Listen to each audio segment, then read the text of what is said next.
Right, dwi yn mynd i ail gychwyn, gyda chi yma neu bido, os gen y toilet tyff. Bore da i chi gyd.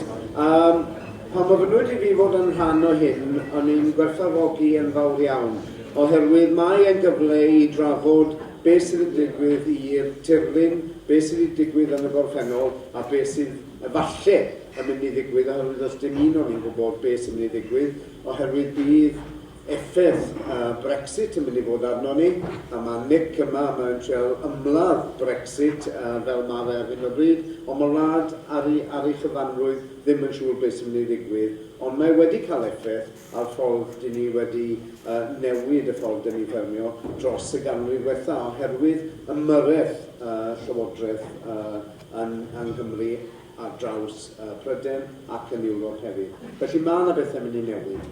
Dwi wedi gofyn y cwestiwn, a oes gobaith a dyfodol i'r ucheldiroedd. A dwi'n mynd i geisio trafod hynny am beth yn ni'n neud yn pwllpeiran ar hyn o bryd, edrych i'r dyfodol heb anghofio'n gorffennol. Felly fe ai nôl 200 mlynedd â chi, nôl i amser yr hafod, roedd yna plasti mawr ac yn y plasti yno, roedd yna wr yn byw o'r enw Thomas Jones. Fi oedd e fyw am ychydig dros hanner canrif rwy 60 o flynyddoedd, ac fe etifeddodd stad yr hafod wrth ei dad oedd yn 10,000 o erwe. Dim chydig iawn o ffermio oedd yn digwydd yno ar y pryd, tyddynod bach, rhai yn fwynwyr, yn y gweithfeydd mwyn yn Gwmystwyth, ond yn ystod yr amser hynna, fe newidiodd e'r ffordd oedd ein ffermio, fe fydd yn defnyddio bobl o'r uchel dras hefyd i gydweithio gyda fe. Yn ystod y cyfnod yna, fe blanodd 2 filiwn o goed yn ystod cyfnod y 5 mlynedd, a 2 miliwn i gyd. A mae rhai o'r coed yna i weld, so ni drefelu fyny trwy rhai o'r rheina, rhai o'r beach, rhai o'r derw, rhai o'r coed yna dal i fod yn yr ardal. Fi oedd hefyd yn cydweithio hefo ffermwyr lleol, na ffarm leol o'r enw Gelmast College Farm, maen nhw'n galw i amser i ni. Rwy'n ffarm fach ble oedd nhw'n godro defyd ac yn godro gwartheg ac yn datblygu bwyd yn lleol. Fe fi oedd e farw yn 1816 ac yn anffodus roedd yn fethdalwr erbyn hynny, felly pan ydych chi yn edrych am wneud rhyw wirthiau yn yr ucheldir, byddwch yn ofalus iawn, mae rhaid gweithio'n agos iawn gyda natur, a mae'r bobl sydd yn byw yna, dwi ddim wastad yn bwysig iddyn nhw faint o arian maen nhw'n ennill, a pan maen nhw'n edrych jyst ar economaidd o'r ardal, byddwch yn ofalus oherwydd mae rhaid ni gweithio gyda natur a ddim yn erbyn natur, a mae hynna yn bwysig iawn. Wedyn, ddath na gyfnod Sir George Stapleton, a dyn ni yn ardal George Stapleton yma, a 100 mlynedd yn union yn ôl, a dyn ni yn dathlu 100 mlynedd nawr yma o wella'r blanhigfa yma. Blanhigfa yma heddi a'i enw fe ar llawer iawn o'r unedau, sef George Stapleton. Fe aeth e fyny i Bwllpeiran, i ddear galed, a challenge galed i wella'r porfeydd yna mwyn pesgu yr anifeiliaid oedd ei gael. Ac fe nath yn ystod hynna ddatblygu Pwllpeiran i wella'r tir. So felly dyna yr hanes a yn y cyfnod ar ôl yr ail rhyfel byd, fe wnaeth y wynyddiaeth amaeth ymgymeryd â Pwllpeiran a gwella eto efallai, a dwi yn dweud falle yn rhy bell, codi adeiladau mawr ar y mynydd, cadw falle gormod o stoc hefyd. Felly, aeth pethau mwyn cynhyrchu, mwyn i'r bobl sydd yn y wlad yma cael bwyd. A mae rhaid ni gofio hynna hefyd, mae yna 65 miliwn o bobl yn byw yn Prydain, mae yna'n edrych ar 10 biliwn o bobl yn byw yma ar y blaned yma erbyn 2050, ble fyddwn ni erbyn hynny, felly mae rhaid ni gofio bod eisiau cynhyrchu hefyd. Pwllpeiran fodern, a dwi'n symud mlaen, ni'n edrych ar draws yna, yn anffodus, welon ni bod hwnna ddoe oherwydd y tywydd, y niwl, y garw, dyn ni yn cael bron i 2 fedr o law yn yr ardal yna. Ond beth sydd yn bwysig, mae 70% o dŵr dyn ni'n ifed yn dod o'r ucheldir. A mae glanweithio dŵr yna yn hollol bwysig.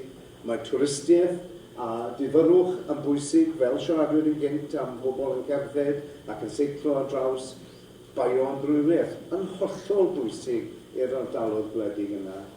Rheoli llifogydd a hefyd rheoli carbon. Cewch nôl 20 mlynedd yn ôl o neb yn siarad am rheoli carbon. Ond yn fodlon agor y tir yma, dreinio, newid, ond erbyn heddi mae yna ddealltwriaeth bod ni yn cadw rheolaeth ar y carbon yn y tir uchel. A mae myfyrwyr ifanc yn arbrofi yn yr ardaloedd yna hefo ni ar sut mae wneud hynny. Yn ymchwil ni, beth sydd yn hanfodol bwysig i ni yw gwneud y gorau o'r amgylchedd yn y bryniau. Mwyn sicrhau bod ucheldir cynaladwy. Nawr, dwi ddim am dyfu cnwd anghofio popeth arall, dwi ddim am dyfu coed anghofio popeth arall, dwi ddim am gadw miloedd a miloedd o ddefed anghofio popeth arall. Ucheldir cynaladwy sydd o'n blanu. Rheoli adnoddau naturiol yn hytrach na ymladd yn erbyn nhw, a cynnyrch newydd o'r tirlun hanesyddol. Mae yna rai ardaloedd fe allwn ni dyfu cynnyrch oherwydd erbyn 2050, rwy'n ni wedi codi 2 radd, felly bydd ni wedi grysogi yn yr ardal yna. Peth o'r gwaith dyn ni'n neud heddi rhwng Trawscoed a Pwllberan, dyna yn gwmws yw'r gwahaniaeth mewn gres y tir yn ystod y cyfnod o godi i'r ucheldir yw tua 2.5 gradd Celsius. Ar y tiroedd ymyddol, mae porthiant o anifeiliaid dal i fod yn bwysig a mae rhaid ni fod yn effeithiol yn gwneud hynny. A dod â rhai o fwyd i fewn i'r ardal hynna. Felly, dyn ni yn arbrofi ar sefydlu mathau newydd o feillion, oherwydd mae'r protein a hefyd maen nhw'n tynnu'r nitrogen o'r awyr a'i ddefnyddio fe yn lle bod ni yn gostwng o'r bag mewn ffordd artiffisial. Porfeidd amalweithredol, hynny yw porfeidd allwn ni ddefnyddio boed i fwydo anifeiliaid neu i wneud gwaith arall. A peth o hwnna yw'r un pella na sef miscanthus. Mae miscanthus yn math newydd o wely. Mae'r rhan fwyaf o'r bridio sydd wedi digwydd yn y Deyrnas Unedig wedi digwydd yma yn Ifers, a dyn ni yn edrych o hwn fel math o wely ar gyfer da byw. Hynny yw, yn hytrach na dod â gwellt draw o Lloegr a defnyddio llawer iawn o garbon, dyn ni'n edrych ar dyfu fe'n hunain ar yr ucheldir. A erbyn hyn, mae da ni ddeunydd i gael a data sut mae hyn yn mynd i weithio. Oherwydd, dyna un o'r problemau yr ucheldir. Mae'n hawdd i bori gwartheg ar y tir uchel, ond dwi ddim mor hawdd i'w cadw nhw dros geia oherwydd costau i cadw nhw ar wyllt. Ni'n gweithio gyda ffermwyr eraill, miscanthus yn Glanystwyth sydd wedi cael ei godi yma, a miscanthus gyda chwyn yn ei fone, a mae fe'n tagu'r chwyn yn ystod yr haf. Dwi ddim yn mynd i siarad llawer am dyfu'r porfeidd a chnydau mewn amgylchedd heriol, ond mae'n hollol bwysig i ni bod ni'n edrych ar y deunydd sydd hefo ni'n barod. Dyn ni wedi gwneud llawer iawn o'r gwaith ar rhigwell neu roegras yn ystod y 60 mlynedd diwetha, ond mae llawer iawn o'r porfeidd cynhenid sydd yn y ddaear yn gallu pori gwartheg a defyd. Dyn ni'n edrych ar yr gwahaniaethau ar 70 medr lan i 300 medr. Hynna yw'r ardal sydd yn yr ardaloedd ymylol sydd rhaid i ni ffermio. Dyn ni ddim yn mynd i waredu gwartheg a defyd na bwydach o'r ardal hynna, ond mae rhaid i fod yn fwy effeithiol i gadw yn cynnyrch o fewn yr ardaloedd hynny. Newid mawr sydd wedi digwydd gyda ni yn ystod y 5 mlynedd diwetha yw defnyddio drones. Mae'r teclynnau yma wedi newid sut gymaint yn ystod y cyfnod diwetha, a dyn ni'n gweithio gyda start y fyrnwy a hefyd start elan yn edrych ar ffordd mae anifeiliaid yn pori yr ucheldiroedd yma. Oherwydd yw'r gwaith yn mynd i cael ei wneud hefo defnyddio colenau a oes na rhai anifeiliaid yn fwy tebygol i fynd i bori yn molynia.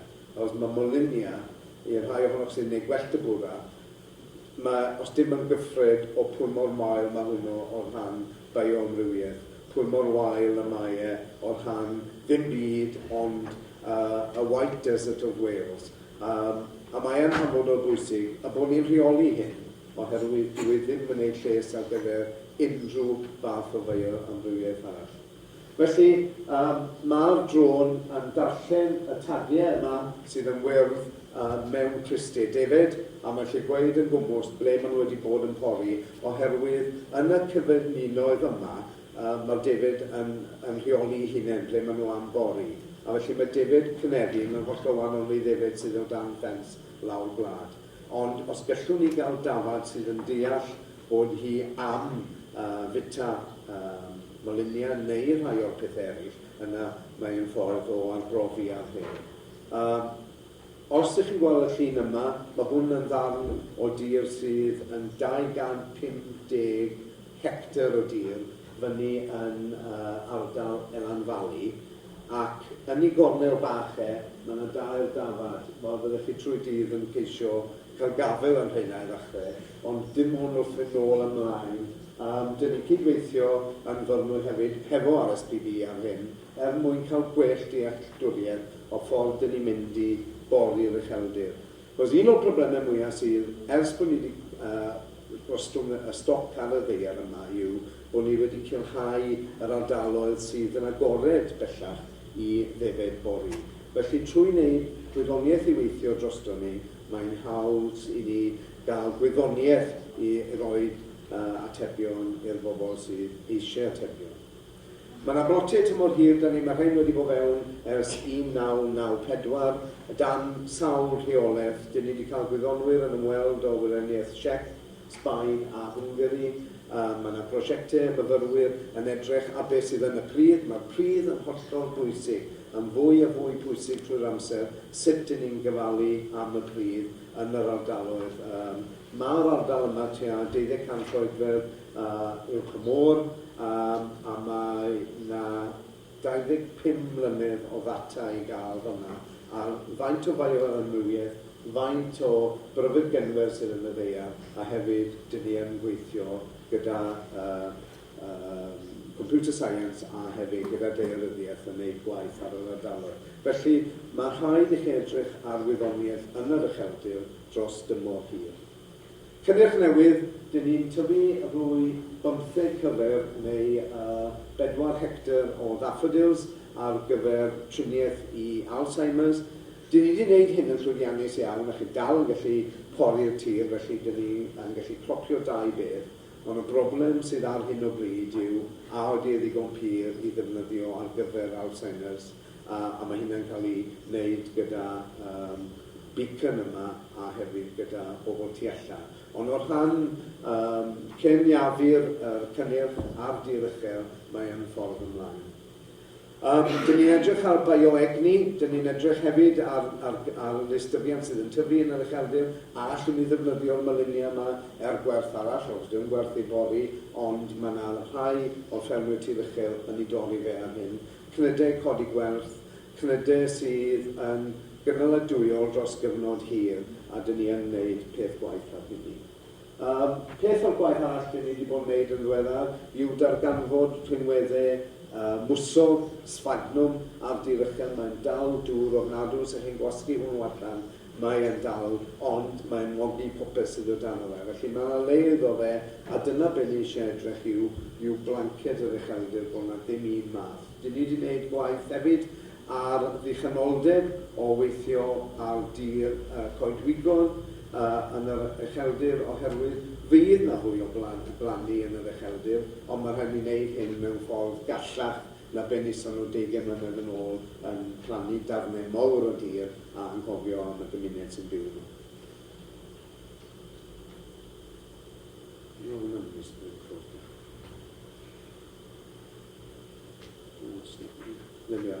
A beth eraill dyn ni wedi gwneud, dyn ni edrych ar paill yn y mawn, dyn ni wedi edrych ar Poets in Resident, Bardd yn Llety, dyn ni wedi gweithio gyda Miranda fan hyn ar Cross Paths, pam gychwynnwn ni ar hyn, ond yn gweud, beth wyt ti'n neud am fenyw yma, ond dyn ni wedi dysgu llawer iawn o gydweithio gyda'n gilydd yn sicrhau bod ni'n rhoi y neges yma o sut mae anifeiliaid yn byw yn y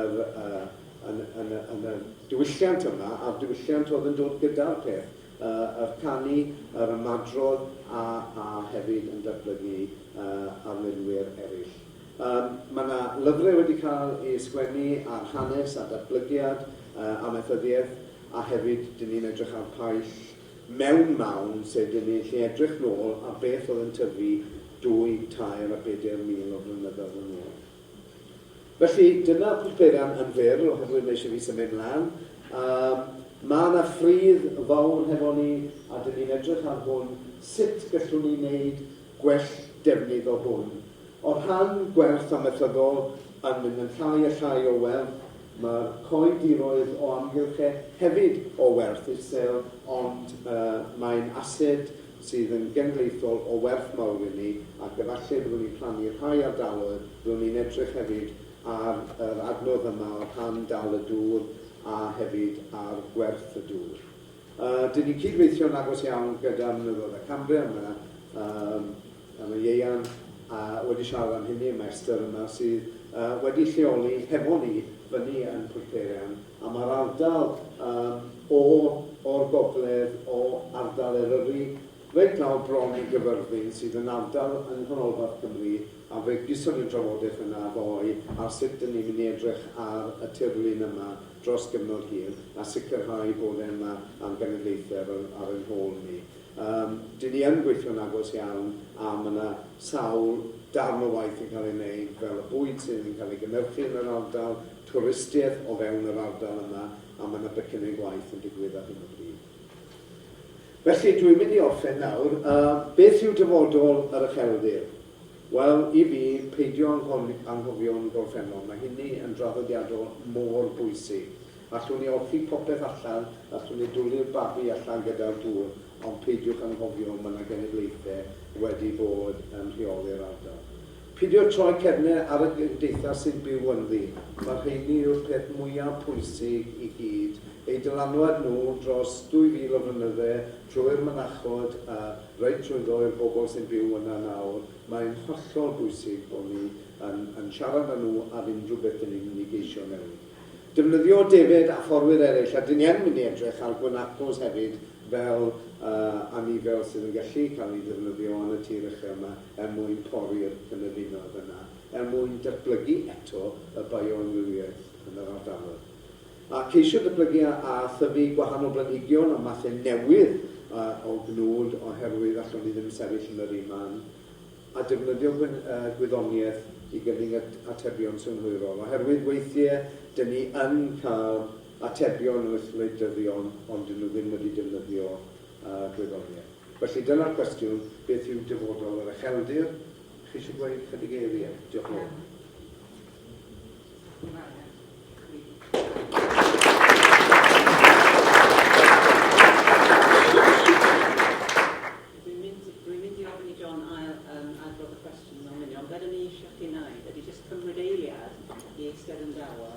Sgwennu ar un post-it melyn, be ydych chi'n meddwl ydy ateb i'r cwestiwn? Iawn? Iawn. So dwi'n mynd i ofyn y cwestiwn i chi to, beth yw dyfodol yr ucheldir? Dwi'n mynd credu bod neb ar ateb pendant i hynna, ond yn sicr mae'n gyfle i ni nawr cael y post-its ma at ei gilydd ac edrych ar be byddwn ni'n hoffi gweld, a dwi wedi rhoi fy rhagfarn ni, a dwi ddim yn berson rhagfarnol, ond yn sicr mae yna gyfle i ni gael y drafodaeth.